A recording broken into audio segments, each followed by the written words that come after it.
Hello, Jonathan Chandler from the Virginia School of Traditional Arts.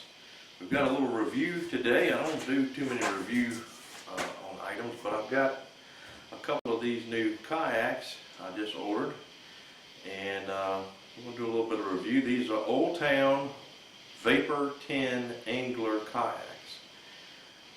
This is a camo color. I'm sure it has an official name, but I don't recall it. These are sit-in kayaks. They have a seat down in here. The Angler 10 comes with a little anchor. Kind of cheesy, but a little anchor. It's an anchor, I guess.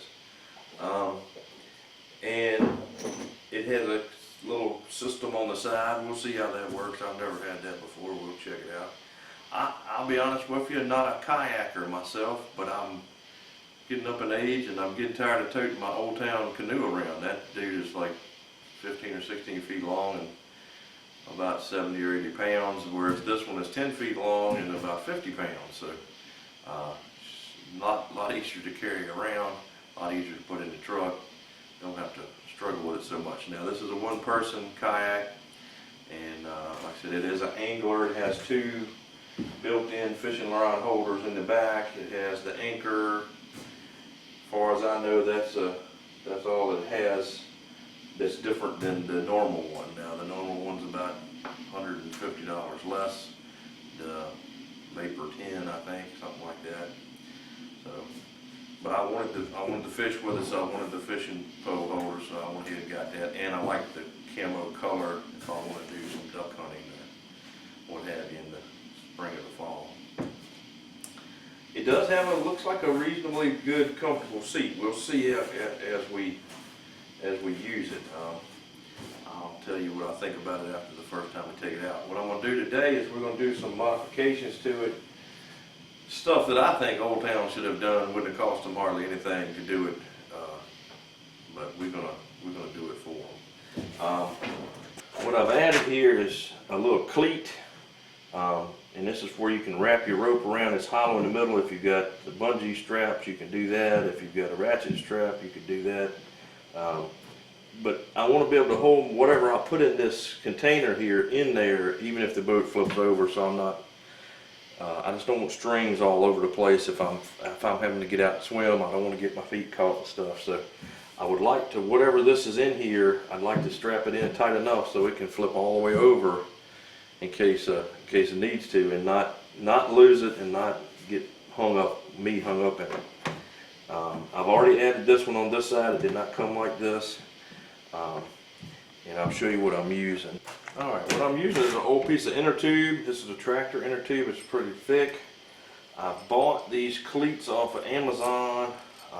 They are supposed to be stainless steel, and they've been painted black. They come with little stainless steel bolts supposedly, and they came with a lock washer, a little teeny lock washer. I'll lay it up here, and a nut.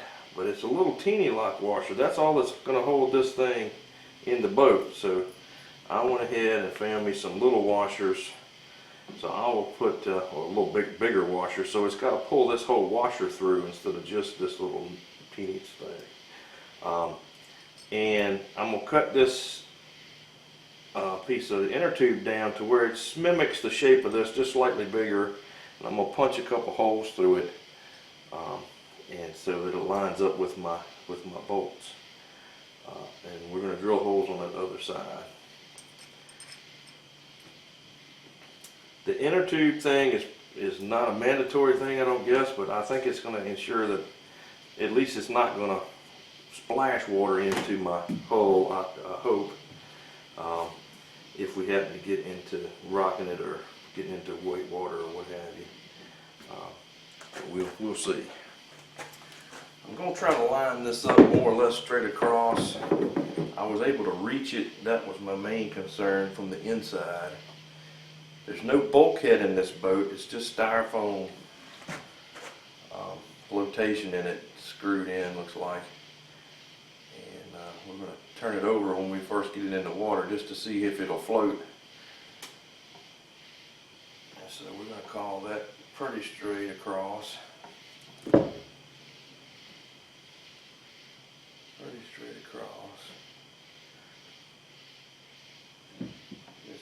nowhere needs to be perfect, but I hate for it to look too random. We're going to drill one hole. We're going to put a bolt through our cleat, deck cleat, I guess is what they call that. And I'm locating this on as flat a place as I can find on the boat. There's hardly any flat places, but I'm getting it as flat as I can. I'm trying to get it lined up as best I can and make sure that it's going to be look right. Look right as much as I can. That way's probably looking right. And get it looking straight. Okay.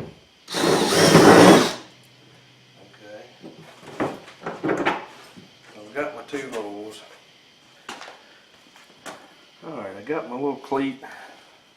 I'm a pretty stingy guy, so I try to put my stuff right beside each other so I'm not wasting my rubber inner tube. I use this for all kind of things. But I'm taking a Sharpie and I'm just drawing around this bottom. And that's going to leave me a little overage because the Sharpie's thick. Do the best you can, get it all the way around. Alright. That's what we got. And then just a normal pair of scissors. There they are. Just a normal pair of scissors will cut this out fine.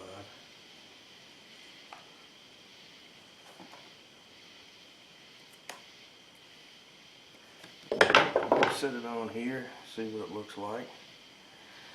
And then what I'm going to do is take one of the bolts. And I've got this centered on my rubber piece. I'm going to hold it down and I'm going to just put the bolt down in there and turn it a few times. And that's going to scuff my leather up, or my rubber up. And so that should leave me a couple of little ding marks, which I can see.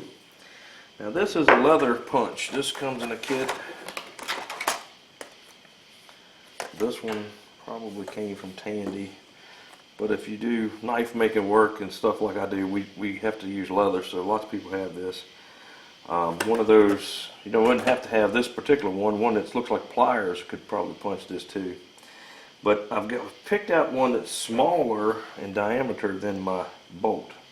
Not a whole lot smaller, but some smaller. I want this, when I poke this through, to be tight around the bolt. And so when I cinch it up on the underside there, I can it'll pull the rubber down tight, at least where the bolt holes are.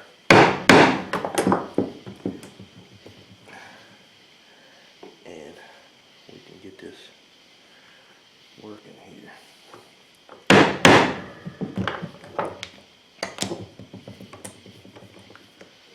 Alright.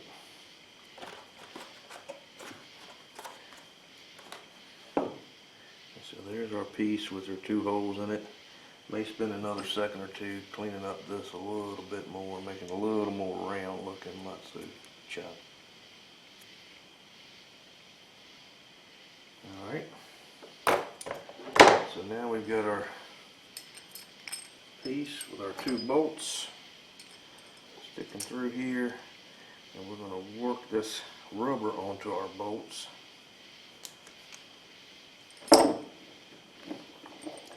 Pull it down and work them in there so that they're as down and tight as you can get it to the top. And like I said, it's going to pooch a little bit because it's not the right exact size, but that's okay. We want it to pooch a little bit. It's poking up like a funnel, and so when we tighten this down, it's just squished down in those holes good. What you don't want is a big gappy thing in here. If you punch these in the wrong place, it'll be a big gap in the middle. We'd rather not have that. But the rubber is a little more forgiving than leather, especially. But we're going to put that in, tighten it up. Put our bolts back down in there.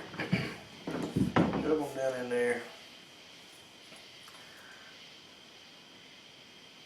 The only tricky part of this is getting your arm all the way up in here. If you tried to put it way back here, you'd have to get a taller fellow than me with a longer arm, because I am not that tall.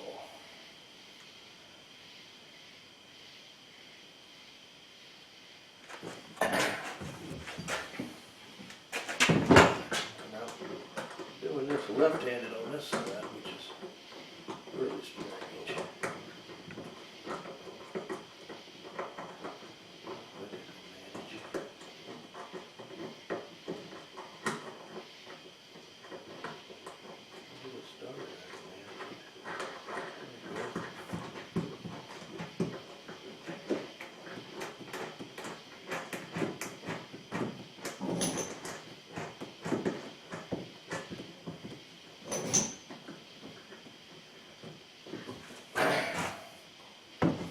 That's that one. First one started, now I'll just do the second one. And tighten them up and we'll show you how it looks. Alright, that completes my install of our, I think these are called Yakclips. Yakclips. And like I said, these are metal. Alright, it came with one here. This is part of your anchor system, I assume. And this thing is meant to slide back and forth through here. Somehow, not quite up to snuff with the way it works, but it's meant to slide this thing. This is where your anchor runs through, and this is meant to slide back and forth so you can deal with your anchor. Some version of it or another. It seems to go one way and not the other. Let's see what we gotta do here. Get that out. There you go. See, so you can put your anchor back here out of your way, I guess. And then pull it up to pull on it. But this one is plastic. I guess nothing wrong with plastic. The whole boat's plastic, but that's plastic. I don't trust plastic very much.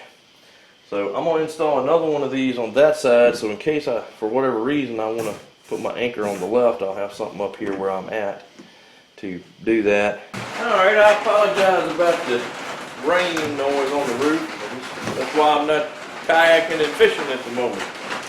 I'm going to talk to y'all about some more additional things that I have done to this boat as I've used it. Alright, I have done some more modifications to the kayak as I've been using it.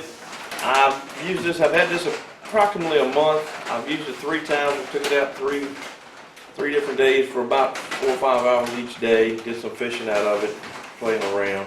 It's a very stable boat. Not the fastest boat I've ever been in, but it's a very stable boat. It doesn't rock very much at all. It's super, super safe. I went ahead and I bought a little set of these plastic. This is the plastic part here, just this part. I can't really get it out of the hole at the moment. But anyhow, I drove it down in that hole so it would stay. But I made me a little removable fishing rod holder piece here. This is out 2x4. I just ripped the 2x4 this way and cut it off.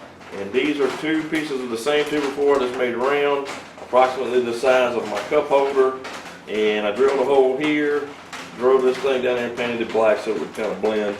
But my fishing pole in front of me, because that's where I want it to be. It's great that these have the fishing poles in the back. And these back here are great for hauling your fishing poles around to where you're going to fish when you're paddling.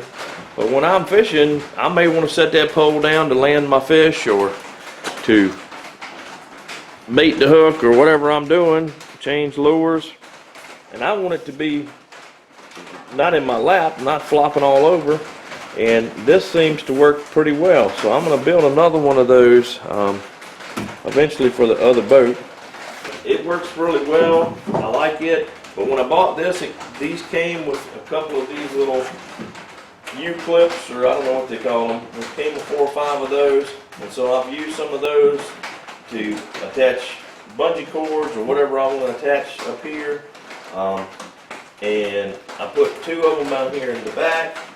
And I did one on this side. This side holds my stringer. It's just tied on there so I have it when I go back fishing. And I did one here. And you have a few up here on the front of this boat that come standard to it. But I just added a couple more of those. Just something else to tie your gear off to, whatever you're using. I also purchased one of these paddle holders that fit on the side. It's supposed to fit any boat. Just clips on here. snaps on, and you can put your paddle here, and the paddle is this way then, instead of across the boat where it normally would sit in this groove. I haven't used this much, to be honest with you, so I don't know if I like it or not. It's not really in the way, so I think I'm going to leave it for the time being. I've been resting my paddle here in these grooves, and that seems to work very well. And I've also, when I don't want to do that, I also lay it over here across behind me, and that seems to do fine too. I purchased me a little small cooler that would fit into my well back here, and so I can have my bait and my drinks or whatever I need to put in my cooler. And I have my bungee straps now. I can hook this up and keep my cooler in there if I need to. Another thing I have added to this boat is a paddle leash, and I didn't buy a paddle leash. I think that's kind of silly. I just made it out of string, and it's basically just a loop of string, and the way you use it is just like any paddle leash. When I put the paddle together, I just let the loop of string go over the paddle. This is nothing more than bank line. You could use any string really. This is just tarred nylon twine that you use for fishing. You're going to do trout lines. I like this paddle. It's not an expensive paddle by any means. It does its job, and it's an X-Treme too. I bought this one off of Amazon. But be cautious on how many strings and things you use on your boat. If you happen to flip this thing over and get to where you're swimming, you don't want a whole bunch of line and strings and whatever tangling you up. The anchor system on this boat, I don't know if I'm in love with it yet. I've not used it enough to really try it out. I used it a little bit the last time I took it out. It does seem to work. I just don't know if it's worth having all these doodads on the side of the boat hanging up stuff, but we'll see about that as time progresses. My overall consensus on this boat is it's a good boat. Currently they're pretty pricey if you can find one. There's a problem now finding one, but I think it's a pretty good boat. One other addition I did do to the boat is I bought me some cushions. These are not the purple cushion that you see advertised, but these are some off-brand of the purple cushion. And I bought my wife one, but she's not been going with me so far. I bought her a whole kayak too, but she's not been feeling good, so she's not been going with me. And so I put both of these cushions in this one boat, and I've just got them tied to the back of the seat a little bit, so in case it does roll over, I don't lose them. Even the off-brand purple cushion is like $35, $40, which I think is just crazy. But it does do good. It brings me up off the bottom of the boat a little bit. Gives me a lot more cushion than the normal seat. I'll be honest with you, I've never ridden in this boat with just the normal seat. I always put the cushions in there, so don't know what it's like without the cushion. So I like the cushion. But I hope this helps. I hope this is giving you some information about this kayak. It is very stable. It is not very fast. If you've liked this video, please like and subscribe. When we hit 100 subscribers, we're going to do a giveaway. I don't know what that's going to be yet. It might be a knife, might be a net, might be knife making kit, something like that. We're going to give something away when we hit 100 subscribers. So like and subscribe, share this with your friends. This is an excellent kayak, and I highly recommend you purchasing these if you can find one.